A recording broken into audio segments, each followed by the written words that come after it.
Hey, what's up, everybody? I am Jay Hollingshed. I help athletes win more competitions and consistently produce better stats. I help entrepreneurs become more productive and consistently earn more profit. I am the high performance mindset coach and public speaker, Jay Hollingshed. Thank you for tuning in. This is episode 68 of my 7 Pillars of Mental Performance in 365 Days.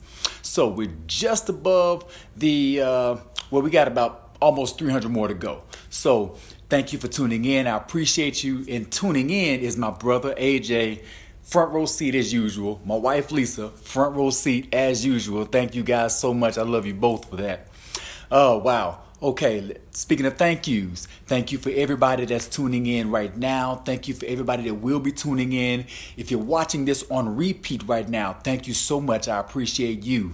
First time viewers, you are loved and appreciated. Those that want to catch this episode in its entirety, you can go to my YouTube channel.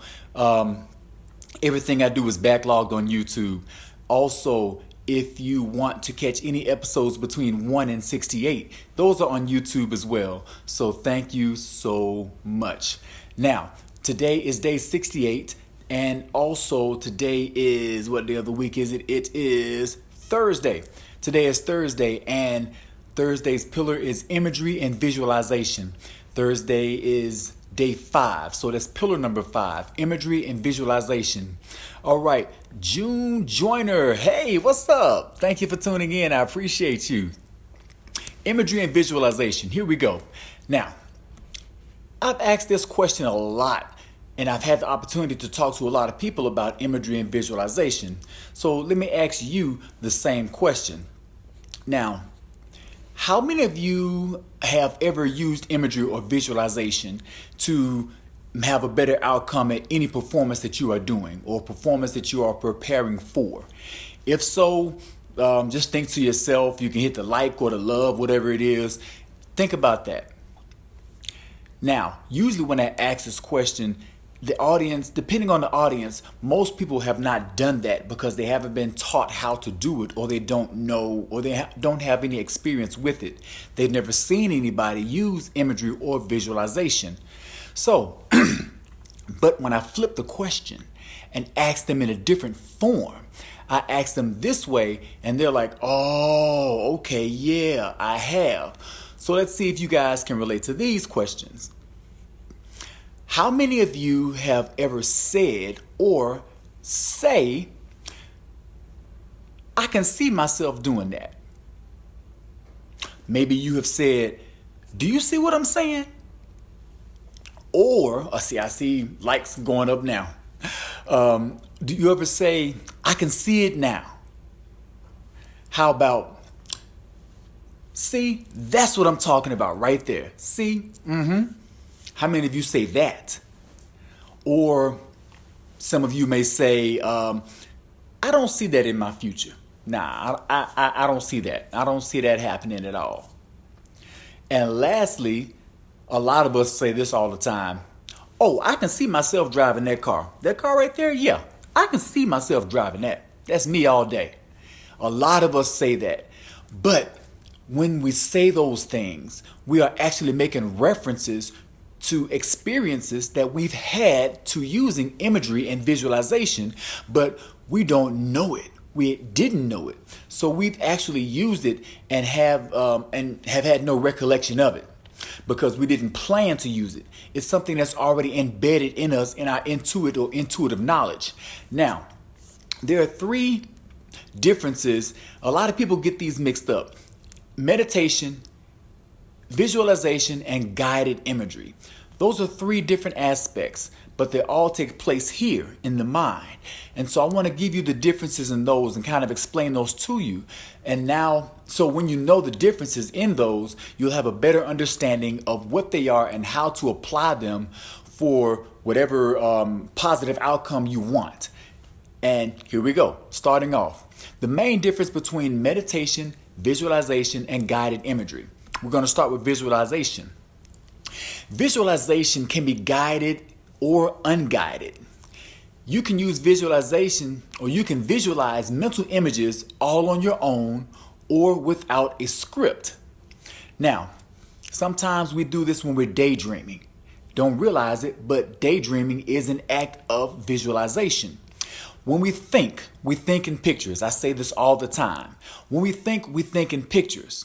So when we are in deep contemplation and we're really thinking hard and thinking deep about something, we're going through a picture or a series of pictures in our minds.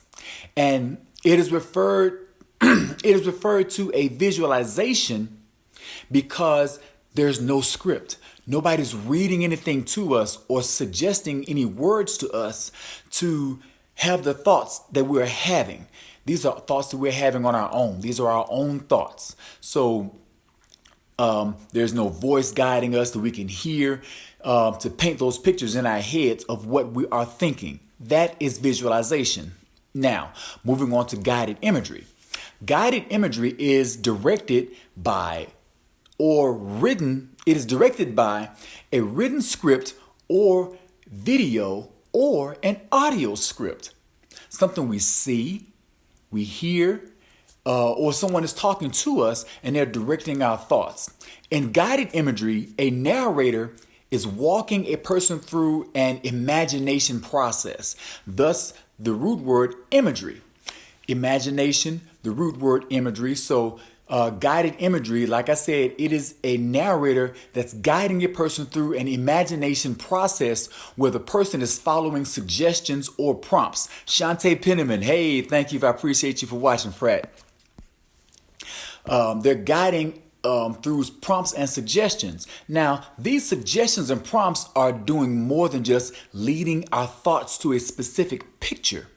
These suggestions are guiding the person's awareness to an area of the mind where the suggested thoughts can thrive and leave the greatest impression. Now, guided imagery is basically a narrator guiding our thoughts to create an experience that will leave an impression. That is what guided imagery is. Now we're moving on to meditation. Meditation is something a little different. Meditation involves focusing the awareness of the mind on passive observation or on making positive changes.